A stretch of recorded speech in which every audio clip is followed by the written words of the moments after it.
Mais est-ce que justement, on n'a pas jusqu'à présent été élevé dans deux cultures différentes finalement? Si je caricature, là aussi je prends de grandes pincettes avant de prononcer cette phrase, une culture finalement du confort avec le salariat contre une culture justement du risque, voire même de l'échec, mais pourquoi pas, avec l'entrepreneuriat. Est-ce qu'on n'a pas deux France qui sont en train de s'affronter sur cette question? Alors c'est vrai, mais disons que une économie de libre entreprise doit laisser le choix aux gens. Donc si vous voulez former votre entreprise, si ce sont vos préférences, vous devez pouvoir le faire. Si vous préférez être salarié, ben vous devez pouvoir le faire également. Donc le système doit être neutre vis-à-vis de ça. Et c'est finalement l'économie elle-même, plus les travailleurs, qui décident finalement qu'est-ce qui va se passer.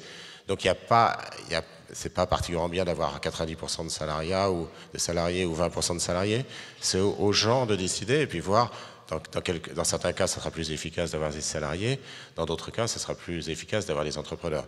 Alors sur la dualité, en ce moment, évidemment, il y a une dualité extrêmement importante qui existe, non pas entre entrepreneurs et salariés, mais entre CDI et CDD, bien sûr, avec une inégalité très très forte entre les deux, sachant que les CDI ont un travail relativement protégé, très protégé, sans doute le plus protégé au monde, avec disons, le Japon et quelques autres pays, alors que les CDD, eux, sont absolument pas protégés, vont de CDD en chômage, en emploi aidé, et ont beaucoup de mal de nos jours, même très diplômés, à trouver des emplois stables.